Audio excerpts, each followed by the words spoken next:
Welcome to affairs with business. कैसे हैं आप सब? आई होप आप सब बहुत अच्छे हैं और अच्छे तरीके से अपने एग्जाम्स की तैयारी कर रहे हैं। स्टूडेंट्स, हम एमसीक्यू सीरीज कर रहे हैं जिसमें अभी तक हमने बिजनेस स्टैटिस्टिक्स का पहला पार्ट कंप्लीट किया। काफी सारे क्वेश्चंस हमने प्रैक्टिस किए, टॉपिक्स भी रिवाइज किए और आज सेकंड पार्ट है जिसमें हम थोड़े और टॉपिक्स को रिवाइज करेंगे थ्रू एमसीक्यूज। अगर UKPSC assistant accountant and UPPCL assistant accountant की तैयारी आप करना चाहते हैं तो डिस्क्रिप्शन बॉक्स में दिए गए लिंक से हमारा ऐप डाउनलोड कीजिए, जहां पर आपको रिकॉर्डेड लेक्चर्स मिलेंगे, पीडीएफ्स मिलेंगी और मॉक टेस्ट भी प्रोवाइड किए जाएंगे। तो जल्दी से अपनी प्रिपरेशन स्टार्ट कर दीजिए और अपने एग्जाम्स को क्लियर कीजिए। स्टार्ट करते हैं हमारे आज की वीडियो की तरफ। और पहला वीडियो ऑलरेडी आपको मिल चुका है जहां पर हमने क्वेश्चंस डिस्कस करे। आज हम सेकंड पार्ट पर हैं, ठीक है, और आज हम और भी क्वेश्चंस को डिस्कस करेंगे। तो स्टार्ट करते हैं हमारा session. Question number 1। Question number 1, any measure indicating the centre of a data arranged in an increasing or decreasing order of a magnitude is called a measure of। देखिए, हमसे पूछ रहा है कि ये जो लाइन लिखी गई है ये किसके बारे में है? स्क्यूनेस, सिमेट्री, सेंटर टेंडेंसी या डिस्पर्जन। आपने सारी चीजें पढ़ी है ना? आपको पता है भाई स्क्यूनेस का मतलब होता है कि डेटा किस तरह से डिस्ट्रीब्यूटेड है ना? अनइक्वल डिस्ट्रीब्यूशन यहाँ पर होता है स्क्यूनेस। सिमेट्री का मतलब होता है इक्वल डिस्ट्रीब्यूशन यानी कि नॉर्मल डिस्ट्रीब्यूशन। सेंट्रल टेंडेंसी का मतलब होता है एक वैल्यू जो पूरी सीरीज के सेंट्रल पार्ट को डिफाइन करती है, ठीक है, value defining the whole series, है ना? अच्छा, डिस्पर्जन का मतलब क्या होता है? डिस्पर्जन का मतलब होता है स्कैटर्डनेस, कि आपका डेटा कितना डिस्पर्स्ड है, कितना स्कैटर्ड, फैला हुआ है ना? तो यहाँ पर आपसे पूछा है कि ऐसा मेजर जो किसी भी डेटा के सेंटर वैल्यू को बताता है, चाहे आप उसे इंक्रीजिंग ऑर्डर में अरेंज करें या डिक्रीजिंग ऑर्डर में अरेंज करें, ये डेटा क्या कहलाता है भाई? सीरियस, यहाँ पे सिंपल सा है, मेजर ऑफ सेंट्रल टेंडेंसी, ठीक है, मेजर ऑफ सेंट्रल टेंडेंसी। जो सेंट्रल वैल्यू किसी भी सीरीज की सेंट्रल वैल्यू को रिप्रेजेंट करता है, जिससे कि पूरी वैल्यू, पूरी की पूरी सीरीज रिप्रेजेंट होती है, उसे हम कहते हैं मेजर ऑफ सेंट्रल टेंडेंसी, है ना? मीन, मीडियन, मोड, और मैंने आपको प्रीवियस लेक्चर में ही बताया था अर्थमेटिकल मैथमेटिकल मेजर्स, जिसमें आता है arithmetic mean, geometric mean, harmonic mean. वहीं आपका दूसरी तरफ आता है पोजिशनल एवरेजेस, जहां पर आप पढ़ते हैं मीडियन एंड मोड, है ना? तो ये चीजें हमने ऑलरेडी कवर करी है। तो इसका आंसर है that is option number A, C, measures of central tendency. Next is question number 2. Change of origin and scale is used for calculation of। देखिए, चेंज ऑफ ओरिजिन, ओरिजिन का मतलब क्या है? Plus minus. स्केल का मतलब क्या है? Multiply divide, है ना? किसी भी सीरीज में अगर आप चेंज ऑफ ओरिजिन करते हैं और चेंज ऑफ स्केल करते हैं तो उससे सीरीज पे क्या इम्पैक्ट पड़ता है या फिर उसके आंसर पे क्या इम्पैक्ट पड़ता है। जैसे कि अगर मीन है तो आपने पढ़ा है भाई, मीन जो है वो दोनों ही चीजों से इफेक्ट होता है। आप ओरिजिन में चेंज करेंगे तो मीन की वैल्यू भी सेम चेंज हो जाएगी, स्केल में चेंज करेंगे तो मीन की वैल्यू भी सेम प्रोपोर्शन से चेंज हो जाएगी, है ना? आपसे यही पूछा है क्वेश्चन में कि change of origin and change of scale किस कैलकुलेशन में यूज किए जाते हैं। तो सिंपली इसे हम अर्थमेटिक मीन में यूज करते हैं। मैंने क्लासेस के टाइम पर आपको इसका प्रैक्टिकल एग्जाम्पल भी दिया था कि कैसे ओरिजिन और स्केल से हमारा मीन अफेक्ट होता है, ठीक है? वही geometric mean, weighted mean, lower and upper quarter, इसमें हम इन प्रॉपर्टी का इस्तेमाल नहीं करते, ठीक है? तो मीन की ही एक प्रॉपर्टी है कि mean is dependent on change of origin and change of scale, ठीक है? तो आपका आंसर है option number A. Next is question 3, the sample mean is a. देखो, ये चीज मैंने आपको क्लास के स्टार्टिंग में बताई थी कि सैंपल का जब हम मीन निकालते हैं ना, किसी भी सैंपल का जब हम मीन ड्रॉ करते हैं उसे हम कहते हैं स्टैटिस्टिक। ध्यान रखिएगा हमेशा इस चीज को, ये छोटी स्टेटमेंट वाइज क्वेश्चन में बनकर आ सकती है, ठीक है ना। अगर आप किसी पॉपुलेशन का मीन निकालते हैं, ठीक है, पॉपुलेशन का मीन निकालते हैं, जिसे हम म्यू से डिनोट करते हैं, उसे हम कहते हैं पैरामीटर, ठीक है। तो जैसे इस क्वेश्चन में आपसे पूछा सैंपल मीन, सैंपल मीन क्या, सैंपल का जो मीन है उसे क्या कहते हैं, स्टैटिस्टिक। और ये देखिए पॉपुलेशन मीन, जिसे म्यू से डिनोट करते हैं, पॉपुलेशन का मीन को क्या कहते हैं, पैरामीटर, ठीक है। ये क्लास मैंने आपको शायद शुरू की ही लेक्चर्स में जब मैंने स्टार्टिंग पर मीनिंग बताया होगा, वहां पर कहीं ना कहीं आपको ये बताया होगा ये चीज, तो इस चीज को भी ध्यान रखना, क्वेश्चंस पूछे जा सकते हैं, ओके। फिर आता है which following statement is always true, the mean has an effect on extreme scores, extreme मतलब extreme scores मतलब जो एंड पे स्कोर्स होते हैं, ठीक है। Median has an effect on extreme scores. अच्छा एक बात बताओ पहले तो, एक्सट्रीम स्कोर्स में चेंज करने से आपके मीन या मीडियन पे इम्पैक्ट पड़ेगा, या फिर मीन मीडियन के चेंज करने की वजह से आपकी एक्सट्रीम स्कोर्स पे इम्पैक्ट पड़ेगा। स्टेटमेंट पहला वाला सही है कि जब एक्सट्रीम एंड्स को चेंज किया जाए तो मीन और मीडियन पे इम्पैक्ट पड़ता है, ठीक है। तो median has an effect on extreme scores, तो ये दोनों स्टेटमेंट तो गलत हो जाएंगे कि मीन और मीडियन का इफेक्ट पड़ता है एक्सट्रीम स्कोर्स पे, जबकि सही स्टेटमेंट क्या होगा कि एक्सट्रीम स्कोर्स का इम्पैक्ट पड़ेगा मीन एंड मीडियन, ठीक है। अब यहाँ पर इसमें से ऑलवेज ट्रू पूछा है, ऑलवेज ट्रू जो हमेशा सही होता है, extreme scores have an effect on the mean, extreme scores का मीन पे इफेक्ट होता है, क्या ये बात सही है, बिल्कुल। कोई भी नंबर लीजिए आप 3 4 5 6, ठीक है, 3 4 5 6, आप इसे ले लेंगे, कितना आ जाएगा ये 7 + 5 12, 12 प्लस इसको ना 8 ले लेते हैं, कितना आ जाएगा 20, 20 डिवाइड बाय 4, तो कितना आ गया मीन 5। अब यहाँ पर अगर मैं 3 की जगह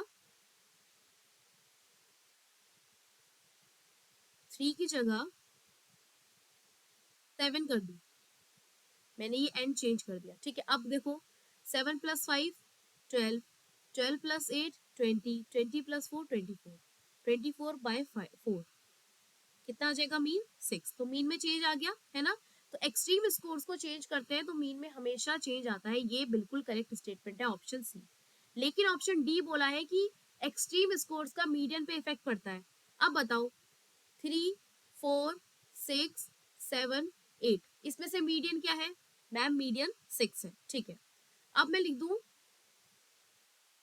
3 4 6 7 8 की जगह मैं लिख दूं 9, अब मीडियन क्या है, अभी भी मीडियन 6 है, तो इसका मतलब एक्सट्रीम स्कोर से मीडियन पे इफेक्ट नहीं पड़ता, तो ऑप्शन सी यहाँ पे आपका करेक्ट आंसर हो जाएगा, ठीक है।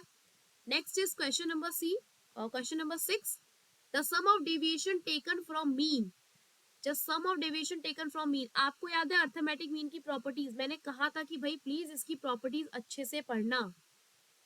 Sum of deviation from mean, जब आप मीन से डेविएशन लेते हैं x माइनस एक्स बार, तो इसका सम क्या आता है, 0 आता है, याद है ना property, sum of deviation taken from mean is always 0, always equals to 0, ठीक है। ऐसे ही मैंने और भी क्वेश्चंस ऐड किए हैं, देखिए the sum of the square of deviation about mean, x minus x bar का स्क्वायर, उसका summation, sum of square of deviation about mean क्या होता है ये, इट इज ऑलवेज मिनिमम, ठीक है। याद है आपको 2 4 6 8, ठीक है, मीन कितना आएगा इसका 6 और 6 12 और 8 20, तो 4 5 25, तो 5 x माइनस एक्स बार, ठीक है, एक्स बार कितना आ गया आपका 5, 2 - 5 माइनस का 3 माइनस का 1 प्लस का 1 और ये 3, इसका स्क्वायर ले लीजिए 9 1 1 9, 9 2 18 19 20, ठीक है, कितना आ गया 20 मिनिमम। अब इसके अलावा कोई दूसरा नंबर ले लो, 6 लेके देखो, 6 लेके देखा 2 - 6 -4 -2 0 और 2 16 4 0 4, तो 16 + 4 20 और ये कितना आ जाएगा 24। तो हमेशा जो है जब आप डेविएशन लेंगे मीन से और उसका स्क्वायर करेंगे तो हमेशा कितना आएगा, मिनिमम आएगा, ये मैंने आपको प्रॉपर्टीज में भी डिटेल में अच्छे से एक्सप्लेन किया है, ठीक है। नेक्स्ट है 8th question, sum of square of deviation of the value of a variable is least when the deviation are measured from. तो अभी मैंने ये चीज आपको बताई क्या, कि जब आप किसी भी डेविएशन का स्क्वायर करते हैं तो डेविएशन अगर आप ले रहे हैं फ्रॉम मीन, अर्थमेटिक मीन, तो हमेशा उसका डेविएशन का सम मिनिमम होगा। क्या लिखा है यहाँ पे, variable is least when the deviation are measured from arithmetic mean. ठीक है, ये मीडियन में भी प्रॉपर्टी बताई थी, मीन में भी प्रॉपर्टी बताई थी। Next question 9, the sum of deviation is zero when deviations are taken from, sum of deviation is zero. I guess I have repeated this question. अच्छा वही क्वेश्चन है दूसरे तरीके से, ठीक है। Sum of deviation is zero when deviations are taken from mean, mean से जब डेविएशन लेते हैं तो जीरो। और एक और प्रॉपर्टी थी कि positive sum of positive deviation is equal to sum of negative deviation, याद है ना। ठीक है, एक तो थी कि आप डेविएशन लेते हैं उसका सम करते हैं जीरो आता है, डेविएशन के स्क्वायर का सम हमेशा मिनिमम आता है, पॉजिटिव डेविएशन इक्वल टू होता है negative deviation, and mean is dependent on origin and scale, है ना। ये प्रॉपर्टीज करवाई थी, ठीक है, याद है आप सबको।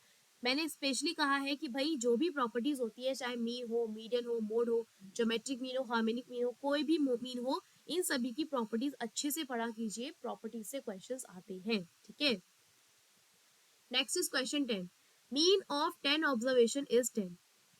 10 ऑब्जर्वेशन का जो मीन है वो कितना है, 10। Okay, all the observations are increase by 10%। सारे ऑब्जर्वेशंस को हम 10% इंक्रीज कर रहे हैं, तो मीन में क्या इम्पैक्ट पड़ेगा, भाई मीन भी उतना ही इंक्रीज होगा, क्योंकि it is dependent on change of origin and change of scale, है ना। ओरिजिन पे भी इम्पैक्ट पड़ता है और स्केल से भी इम्पैक्ट पड़ता है। तो यहाँ पर भी 10% इंक्रीज कर दो तो 10 का 10% होगा 1, और ऑलरेडी 10 था तो कितना हो जाएगा ये 11%, ऑप्शन डी। ठीक है, समझ आ गया basic questions. Next, the first step in calculating the median, median calculate करते हैं जब, तो पहला स्टेप क्या होता है भाई, पहला स्टेप हमेशा मैंने आपको बताया, सबसे पहले हम डेटा को क्या करते हैं, अरेंज करते हैं, अरेंज इन असेंडिंग और डिसेंडिंग, है ना, डिसेंडिंग ऑर्डर में या फिर असेंडिंग ऑर्डर में इसे हम अरेंज करते हैं। ठीक है, सबसे पहले तो इसे क्या कहते हैं, इसे कहते हैं डेटा एरे। डेटा एरे मतलब arrangement of data in ascending और डिसेंडिंग ऑर्डर। ठीक है, देन हम उसकी फ्रीक्वेंसीज को क्या करते हैं, क्यूमुलेटिव फ्रीक्वेंसीज में कन्वर्ट करते हैं। तो मीडियन का ये क्राइटेरिया होता है, ये तरीका होता है मीडियन के क्वेश्चंस करने का। Okay, next is question 12, a distribution with two modes, two modes. ठीक है भाई, मोड आपने पढ़ा है ना, इजी टू कैलकुलेट होता है, सबको पता है, इजी टू कैलकुलेट होता है, और यहाँ पर not affected by extreme value, not affected by extreme values. Mode क्या है, मोस्ट फ्रीक्वेंट वैल्यू। जब सिंगल मोड आता है, जब किसी भी सीरीज का एक ही मोड आता है, तो उसे हम कहते हैं यूनी मॉडल। ठीक है, जब किसी का दो मोड आता है तो उसे हम कहते हैं बाई मॉडल। जब किसी का तीन या उससे ज्यादा मोड आते हैं तो उसे कहते हैं हम मल्टी मॉडल या फिर इल डिफाइंड मोड। ठीक है, ये सब चीजें, तो ये सब चीजें मैंने आपको क्लास में पढ़ाई हुई है ना। तो डिस्ट्रीब्यूशन जिसके दो मोड्स हैं उसे हम कहते हैं multi sorry bimodal. Option B, bi means two, bimodal. ठीक है, जिसके दो मोड है, तो ऑप्शन बी यहाँ पे आपका करेक्ट आंसर हो जाएगा। Next is question 13, the suitable average of computing average percentage increase in population. जब परसेंटेज इंक्रीज हो रहा है, एवरेज, अच्छा आपको पता है ना, अर्थमेटिक मीन होता है a plus B upon two, मतलब जितने भी ऑब्जर्वेशन है उनका sum divided by number of observation.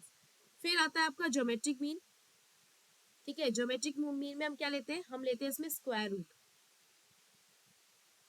A B, ठीक है। अगर दो मेरे पास वेरिएबल्स है ए और बी तो यहाँ पर ये 2 आ जाएगा, ठीक है। अगर 3 होंगे तो ए बी सी, तो कैसे हो जाएगा ये 3। फिर आता है हार्मोनिक मीन। हार्मोनिक मीन क्या होता है? Reciprocal of the values of arithmetic mean. इसे हम इस तरीके से डिनोट करते हैं 2ab upon a plus B, है ना। तो यहाँ पे पूछा है average percentage increase. Percentage increase जब होता है तो इसमें कौन सा मीन यूज करते हैं भाई? जी फॉर ग्रोथ और जी फॉर ज्योमेट्रिक मीन, ध्यान रखना हमेशा। तो ये आएगा आपका ज्योमेट्रिक मीन, ठीक है। समझ आ गया? क्लियर है यहाँ पे? नेक्स्ट है आपका क्वेश्चन नंबर 14। क्वेश्चन नंबर 14 में क्या कह रहा है? The ratio among the number of items and the sum of reciprocal of item is called. Ratio among the number of items, number of items, ठीक है। जैसे सपोज कीजिए दो आइटम्स है ए और बी, ठीक है। तो नंबर ऑफ आइटम्स ए और B and sum of their reciprocal, reciprocal का सम, तो इसका सम 2 और 2 यहाँ जाएगा। तो बताओ ये इक्वेशन अभी अभी मैंने बताई आपको, यहाँ पर देखो किस पे बताई? हार्मोनिक मीन में। तो आपका आंसर क्या है यहाँ पे? हार्मोनिक मीन, ऑप्शन सी, ठीक है। समझ आ गया? क्लियर है? बहुत बेसिक सा क्वेश्चन यहाँ पर है और ये बहुत ही बेसिक क्वेश्चंस है। आपको अच्छे से प्रैक्टिस हो जाएगी इन सभी क्वेश्चंस को अंडरस्टैंड करके। आपको पता है कि कौन से टॉपिक को आपको यहाँ पे रिवाइज करना है, ठीक है। Next is question 15। measures of central tendency for a given set of observations measures। Central tendency को जब हम मेजर करते हैं तो वो ऑब्जर्वेशन का क्या मेजर करता है? क्या वो किसी भी ऑब्जर्वेशन का स्कैटर्डनेस मेजर करता है? बताइए मुझे, क्या स्कैटर्डनेस मेजर करेगा? मैम, स्कैटर्डनेस तो हम डिस्पर्जन में पढ़ते हैं, है ना। तो सेंट्रल टेंडेंसी किसी भी ऑब्जर्वेशन की सेंट्रल लोकेशन को स्टडी करता है, ठीक है। तो यहाँ पर जो आपका करेक्ट आंसर है that is option number B, okay. Next question number 16। Which are the following statement is wrong. इसमें से कौन सा स्टेटमेंट रॉन्ग है? तो mean is rigidly defined. Mean क्या है? रिजिडली डिफाइंड है। मतलब मीन को डिफाइन करना बहुत लंबी प्रोसेस है, एक टाइम लगता है मीन को डिफाइन करने के लिए। Yes, mean is not affected due to sampling fluctuations. Mean को आप इफेक्ट नहीं कर सकते सैम्पलिंग फ्लक्चुएशन से, ये स्टेटमेंट गलत है। अगर आप सैंपल्स में जैसे आपने ले लिया ना 3 4 6 1 2 3 4 5 6, ठीक है, 6 और 5 11 15 16 17 18 19 20, 1 को हटा देते हैं,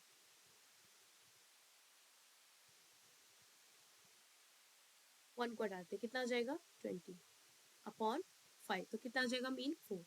अब यहाँ पर सैम्पलिंग में फ्लक्चुएशन कर दो, ठीक है, सैम्पलिंग में फ्लक्चुएशन कर दो। 2 की जगह पर आप क्या कर दो 7 लिख दो, 7 3 4 5 6। अब कितना हो जाएगा 7 प्लस 3 10 प्लस 4 14 प्लस 6 कितना 20 और 25 और 5 कितना आ जाएगा 5। तो मीन में भी चेंज आया। जैसे ही फ्लक्चुएशन आपने अपने स्टेटमेंट में करी तो मीन में भी चेंज आया। तो ये स्टेटमेंट यहाँ पे गलत लिखा है कि मीन सैम्पलिंग फ्लक्चुएशन से इफेक्ट नहीं करता। मीन सैंपल्स में जब फ्लक्चुएशन हम करते हैं, चेंजेस करते हैं, तो उससे इफेक्ट करता है, ठीक है। तुम्हारा आंसर हो जाएगा ऑप्शन नंबर बी। क्योंकि देखो मीन के पास मैथमेटिकल प्रॉपर्टीज है, हमने इसकी प्रॉपर्टीज पढ़ी है और सारी स्टेटमेंट गलत नहीं है। तो ऑप्शन बी यहाँ पे सही हो जाएगा कि ऑप्शन बी स्टेटमेंट आपको यहाँ पे गलत दिया हुआ है, ठीक है। Next is question number 17. For a moderately skewed distribution, which of the following relationship holds? अच्छा, आपने पढ़ा है ना empirical relationship between mean median mode. ये देखो कुछ इस तरीके से पढ़ा होगा आपने, z equals to 3m minus 2 mean. पढ़ा है, सबने पढ़ा है, ठीक है। तो देखो जैसे यहाँ पर लिखा है mean minus mode, 3 mean minus median. आपने आप लोगों को याद होगा जब आप लोग मेजर्स ऑफ डिस्पर्जन पढ़ रहे थे, नहीं स्क्यूनेस जब हमने पढ़ा है, स्क्यूनेस कार्ल पियर्सन का स्क्यूनेस, वहां पर आपने पढ़ा है mean minus median upon standard deviation, ऐसा है ना, ये चीजें पढ़ी है ना, ठीक है। तो वैसे ही अब यहाँ पर आपको पूछा है कि स्क्यू डिस्ट्रीब्यूशन के लिए आपको यहाँ पर रिलेशनशिप बताना है, कौन सा इसका रिलेशनशिप है। तो देखो पहले स्टेटमेंट से शुरू करते हैं। Mean minus mode is 3 mean minus median. ठीक है, अगर मैं इस मीन को, मुझे इस इक्वेशन को ना इसमें कन्वर्ट करना है, क्या ही हो पाएगी, ट्राई करते हैं। तो मोड है, मोड को इधर ले जाते हैं प्लस में, और मीन के पास इस सारी वैल्यू को ले आते हैं। ठीक है, इक्वल्स टू मोड। अब इसे ओपन करते हैं, mean minus 3 mean plus 3 median. तो कितना हो जाएगा ये, 3 मीडियन और माइनस 2 मीन। तो भाई पहली इक्वेशन से हमारी इक्वेशन बन गई और हमें अपना आंसर मिल गया पहले ऑप्शन से। ठीक है, तो ऑप्शन ए हमारा आंसर हो जाएगा। अब ये आपके लिए छोटा सा होमवर्क है कि आपको क्या करना है, ट्राई करना है कि क्या इन सारी इक्वेशन से हम ये कंक्लूजन ड्रॉ कर सकते हैं या नहीं।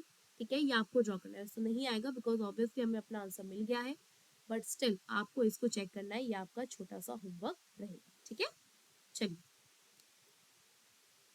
Let's come to the question 18, a theoretical probability distribution. अच्छा, आपने पढ़ा है ना थ्योरेटिकल डिस्ट्रीब्यूशन, मैंने आपको क्लास में करवाया है थ्योरेटिकल डिस्ट्रीब्यूशन। थ्योरेटिकल डिस्ट्रीब्यूशन दो तरीके से है ये, डिस्क्रीट, कंटिन्यूअस।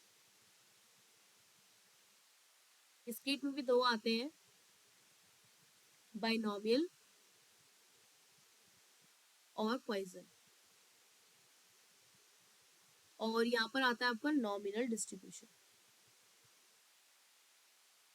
है ना, सबने पढ़ा है ये। बाइनोमियल डिस्ट्रीब्यूशन में क्या है, जिसे बर्नौली का बाइनोमियल डिस्ट्रीब्यूशन भी कहते हैं। इसमें दो सिचुएशन है, पी एंड क्यू, मतलब या तो आप सक्सेस होंगे या फिर फेलियर, दो ही आउटकम हो सकते हैं किसी भी प्रोबेबिलिटी के, प्रोबेबिलिटी डिस्ट्रीब्यूशन के। ठीक है, पॉइजन, पॉइजन में क्या है, जिसमें कहा है कि और भी पॉसिबल आउटकम्स ड्रॉ किए जा सकते हैं। ठीक है, परम्यूटेशन कॉम्बिनेशन का फॉर्मूला यहाँ पर था। Continuous variable, continuous normal distribution, कुछ इस तरीके से नॉर्मल डिस्ट्रीब्यूशन कर्व देखा है आपने ना, यहाँ पे मीन मीडियन मोड इक्वल होते हैं, और ये इस तरीके से टू टेल्ड है ना। यहाँ पर आपने देखा होगा mean 0, standard deviation 1, z score equals to x minus mu upon standard deviation. ठीक है, अच्छा यहाँ पे बाइनोमियल वाले में आपने देखा है मीन निकलता है इसका np, वेरिएंस निकलता है npq, और स्टैंडर्ड डेविएशन निकलता है अंडर रूट npq। ये सारी चीजें मैंने आपको क्लास में कराई है ना। तो थ्योरेटिकल प्रोबेबिलिटी डिस्ट्रीब्यूशन क्या क्या डज नॉट एग्जिस्ट, क्या ये एग्जिस्ट ही नहीं करता, भाई एग्जिस्ट करता है, तभी तो पढ़ रहे हैं। एग्जिस्ट इन थ्योरी, थ्योरी में भी एग्जिस्ट करता है बिल्कुल, और रियल लाइफ में भी एग्जिस्ट करता है ना थ्योरेटिकल डिस्ट्रीब्यूशन। तो इसका आंसर है D, both B and C. Next is question 19, probability distribution में बी। देखो अभी बताया प्रोबेबिलिटी डिस्ट्रीब्यूशन, देखो डिस्क्रीट भी हो सकता है, कंटिन्यूअस भी हो सकता है। ठीक है, डिस्क्रीट भी है और कंटिन्यूअस भी है, तो ऑप्शन डी इसका आंसर है, A and B. Next question is an important continuous probability distribution. Continuous probability distribution में क्या आता है भाई, अभी बताया मैंने आपको, नॉर्मल डिस्ट्रीब्यूशन हमारे कंटिन्यूअस में अंदर आता है। ठीक है, तो ये हो जाएगा इसका आंसर। और लास्ट क्वेश्चन है, a trial is an attempt to, किसी भी क्वेश्चन में हम ट्रायल करते, जैसे बाइनोमियल डिस्ट्रीब्यूशन मैंने आपको बताया, बाइनोमियल, बाइनोमियल डिस्ट्रीब्यूशन मतलब इसमें या तो आप सक्सेस की तरफ जाएंगे या फिर फेलियर, पी एंड क्यू। तो जब मैंने मीन बताया तो मीन में क्या लिखा हमने, देखो यहाँ पे मीन क्या लिखा मैंने, एनपी, एनपी का मतलब क्या है, एनपी, एन का मतलब है नंबर ऑफ टाइम्स आपने वो एक्सपेरिमेंट को किया है, और पी का मतलब है सक्सेस। बाइनोमियल डिस्ट्रीब्यूशन यही कहता है कि कितना हम उसमें सक्सेस हुए हैं, हमें उसी का मीन लेना है। ठीक है, that is binomial distribution. P का मतलब अगर सक्सेस है तो क्यू का मतलब फेलियर है, यानी कि क्यू का मतलब मैं लिख सकती हूँ 1 माइनस पी, क्योंकि P plus Q equals to 1, है ना। दोनों पास और फेल को जब मिला देंगे तभी तो हम पूरा एक प्रोबेबिलिटी पे आएंगे। ठीक है, वेरिएंस क्या कहा मैंने, NPQ, और आपका स्टैंडर्ड डेविएशन क्या होता है, √NPQ।